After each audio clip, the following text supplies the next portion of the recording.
ഇന്നിപ്പോ വിളവെടുത്ത അതേ ഇതില് ഒരു 3-4 ദിവസം കഴിയുമ്പോഴത്തേക്ക് ചെറുങ്ങനെ വിരിയാൻ തുടങ്ങും. അപ്പൊ വിരിഞ്ഞു തുടങ്ങി 3-ാമത്തെ ദിവസം ആകുമ്പോ അത് അതിന്റെ പൂർണ്ണ വളർച്ച എത്തും. അപ്പൊ വിളവെടുക്കണം. അതിപ്പോ 4-ാമത്തെ ദിവസം നമ്മൾ വെച്ചാലേ. ഹലോ ഫ്രണ്ട്സ്, ഇന്നത്തെ വീഡിയോ നിങ്ങൾ സ്കിപ്പ് ചെയ്യേണ്ട, എന്തായാലും നിങ്ങൾക്ക് പ്രയോജനപ്പെടും. പ്രത്യേകിച്ചും വീട്ടമ്മമാർക്ക് വീട്ടിൽ എങ്ങനെ കൂൺ കൃഷി ചെയ്യാം, അതിന്റെ കൃഷി രീതിയും അതിന്റെ വിളവെടുപ്പിന് അതുമെല്ലാം ഇന്നത്തെ വീഡിയോയിൽ ഉൾപ്പെടുത്തിയിരിക്കുന്നത്. വീഡിയോയിലേക്ക് എല്ലാവർക്കും സ്വാഗതം. വാ.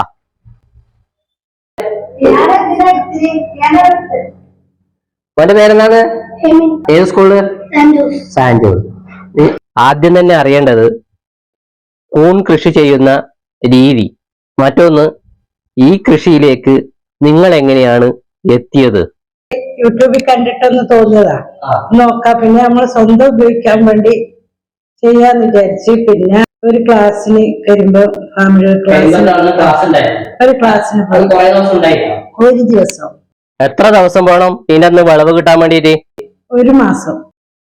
ഈ കാണുന്ന ലൈറ്റ് എന്തിനു വേണ്ടിയാണ്? ഹ്യൂമിഡിറ്റി വേണം. നല്ല കൃഷി തുടക്കം ഫസ്റ്റ് അറക്കപ്പൊടി വാങ്ങിക്കാം, റബ്ബറിന്റെ അറക്കപ്പൊടി. അത് ആവിയിൽ വെച്ച് പുഴുങ്ങി, പിന്നെ വിത്ത് കരിമ്പോ വാങ്ങിക്കും. ഇല്ല, അതിനത്ര വേണം. ഒരു പാക്കറ്റ് വാങ്ങിച്ചാൽ 2 ബെഡ് ഉണ്ടാക്കാം. 1 മാസം. 15 ദിവസം ഇരുട്ടുമുറിയിൽ വെക്കണം. വായുസഞ്ചാരം വേണം, എന്നാലും ഇരുട്ടുമുറി ആയിരിക്കണം. വിൽപ്പന സാധ്യത കുറവാണ്. നമ്മൾ അങ്ങോട്ട് പോകണം, ഓരോ കണ്ടെത്തണം, ആൾക്കാരെ കണ്ടെത്തണം. ഇത് പിന്നെ പെട്ടെന്ന് 3 ദിവസമല്ല ഇത് ഉപയോഗിക്കാൻ പറ്റും. പെട്ടെന്ന് മോശമായി 3 ദിവസം ഫ്രിഡ്ജിൽ വെക്കാം, പുറത്ത് വെച്ചാല്. ഒരു ബെഡിൽ നിന്ന് എത്ര മാസം വരെ നമുക്ക്? 3 മാസം. അത് നമ്മളെ കാലാവസ്ഥ പോലെയാണ്. ഈ മഴയത്തേനും കുറച്ചും കൂടി കൂടുതലാവും. ചൂട് സമയത്ത് 3 മേലെ തന്നെ കിട്ടും. ഈ കാണുന്നത് മുള വരുന്ന പ്രായമാണ്. 3 ദിവസം കഴിഞ്ഞാൽ കൂണ് നമുക്ക് പൊട്ടിച്ച് എടുക്കാൻ പറ്റും. ഈ റൂമിൽ കയറുമ്പോ ഇതൊന്ന് കയ്യില് സ്പ്രേ ചെയ്ത്, ഇത് ഡെറ്റോള് മിക്സ് ചെയ്ത വെള്ളം. അപ്പോ അത് കൈ കഴുകിട്ട് അതിനുള്ളിൽ കയറാൻ പറ്റുള്ളൂ. അതെന്ന് വെച്ചാൽ ഇത് ഓൾറെഡി ഇതൊരു ഫംഗസ് അല്ലേ, വേറെ ഫംഗസ് ഒന്നും അതിൽ കയറാൻ നിൽക്കാൻ വേണ്ടിട്ട് ചെയ്യുന്ന ഒരു കാര്യമാണ്. ഇതിന്റെ ടെമ്പറേച്ചർ ഒരു 27 ഡിഗ്രി സെൽഷ്യസിൽ കുറവായിട്ട് കീപ്പ് ചെയ്യണം. അപ്പൊ കുറച്ചുകൂടി തണുപ്പ് അധികമുള്ള സമയത്ത്, ഇതിപ്പോ മഴക്കാലാണെങ്കിൽ തണുപ്പ്, വിന്റർ ഒക്കെ ആണെങ്കിൽ കുറച്ചും കൂടി നല്ല വിളവുണ്ടാവും. അപ്പൊ ഇതിന്റെ ഒരു ഏകദേശ രൂപം നമ്മൾ ഇവിടുന്ന് പറഞ്ഞു. അപ്പോ ഇതിന് ഒരുപാട് സാധ്യതകൾ ഉണ്ട്. ഇതുകൊണ്ട് എന്തൊക്കെ ഭക്ഷണം ഉണ്ടാക്കാം, എന്തെങ്കിലുമൊക്കെ കറി ഉണ്ടാക്കാം എന്നതിനെ പറ്റിയിട്ടും കൂടി ഇപ്പൊ പറഞ്ഞുതരും.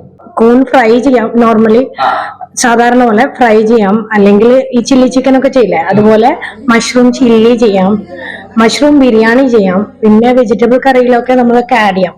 അപ്പോൾ നല്ല ടേസ്റ്റി ആയിരിക്കും. പിന്നെ മെയിൻ നമ്മൾക്ക് എല്ലാവർക്കും ഇഷ്ടം ഈ മഷ്റൂം സൂപ്പ്, അത് നല്ലതായിരിക്കും. നല്ല ടേസ്റ്റ് ആണ്, എല്ലാവർക്കും ഇഷ്ടമാണ്. അങ്ങനെ ഇന്നിപ്പോ വിളവെടുത്ത അതേ ഇതില് ഒരു 3-4 ദിവസം കഴിയുമ്പോഴത്തേക്ക് ചെറുങ്ങനെ വിരിയാൻ തുടങ്ങും. അപ്പൊ വിരിഞ്ഞു തുടങ്ങി 3-ാമത്തെ ദിവസം ആകുമ്പോ അത് അതിന്റെ പൂർണ്ണ വളർച്ച എത്തും. അപ്പൊ വിളവെടുക്കണം. അതിപ്പോ 4-ാമത്തെ ദിവസം നമ്മൾ വെച്ചാലേ അതിന്റെ കളറ് മാറും. അപ്പോ അത് അത്ര നല്ല ആയിരിക്കില്ല, ഫ്രഷ് ആയിരിക്കില്ല. ടേസ്റ്റും കുറവായിരിക്കും, ഒരു ഫ്രഷ് ആയിരിക്കില്ല. അത് കാണുമ്പോൾ നമുക്ക് മനസ്സിലാവും. അപ്പൊ ഇത് അത്ര നാളെ അത് വെക്കാൻ പറ്റുള്ളൂ. കുറെ നാളെ ഫ്രിഡ്ജിൽ ഇരിക്കുകയൊക്കെ ചെയ്യും. ഫ്രിഡ്ജിൽ ചിലപ്പോ 1 വീക്കൊക്കെ ഇരിക്കുകയൊക്കെ ചെയ്യും. എന്നാലും ഇത് ഫ്രഷ് ആയിട്ട് ഒരു 3 ഡേയ്സിനുള്ളിൽ നമ്മളത് പറിക്കണം. പിന്നെ അന്നേരം തന്നെ കഴിക്കുവാണെങ്കിൽ ബെറ്റർ ആയിരിക്കും. വീഡിയോ കാണുന്നവർക്ക് പ്രധാനമായിട്ട് അറിയേണ്ടത് ഇങ്ങനെ ഒരു ഇത് ചെയ്യാൻ വേണ്ടിട്ട് ഏകദേശം എത്ര എക്സ്പെൻസ്, അത് എല്ലാരും ആദ്യം ചോദിക്കും. ഇതിന് അടിസ്ഥാന സൗകര്യമൊക്കെ ഓൾറെഡി ഉണ്ടെങ്കിൽ ഈ ഒരു 5 ബെഡ് ഈ കാണുന്ന ഒരു സെറ്റില് 1, 2, 3, 4, 5 എണ്ണം ഉണ്ട്. 5 എണ്ണം ചെയ്യുന്നതിന് ഏകദേശം 200-250 രൂപക്ക് ഉള്ളിൽ വരും. പിന്നീട് വേണ്ടത് ഇതിന്റെ റൂമും മറ്റ് അടിസ്ഥാന സൗകര്യമാണ്. ചെയ്യുമ്പോ കുറച്ച് റേറ്റ് ആകും. ഞാൻ ചെയ്തത് അറക്കപ്പൊടിയിലാണ്. മുന്നേ പെല്ലറ്റിൽ ഞാൻ ചെയ്തിട്ടുണ്ട്. ഇല്ല, വളവ് കൂടുതലാണ്. അത് ഏതിനാണ് റബ്ബറിന്റെ തന്നെ വേണോ? റബ്ബറിന്റെ തന്നെ വേണം. അതാണ് റബ്ബർ തന്നെ വേണം. വീട്ടിൽ നിൽക്കുന്നവർക്ക് സൗകര്യം ഉണ്ടെങ്കിൽ ചെയ്യാം, വളരെ എളുപ്പത്തിൽ ചെയ്യാം അല്ലെ? അതാണ് ഒരു അതെ അതെ. ഇത് നമ്മുടെ ആവശ്യത്തിന് ഉപയോഗിക്കാം. കാണാനൊരു ഭംഗി. നമ്മള് എപ്പോഴും ഒരു ഇതല്ലേ, രാവിലെ ഇത് കാണുമ്പോ നിർദ്ദേശിക്കുന്ന സമയത്ത് ഒരു ടൈം പാസ് ആയി അത്ര തന്നെ. അപ്പൊ മറ്റൊരു വീഡിയോ ആയിട്ട് വീണ്ടും വരും. ഓക്കെ.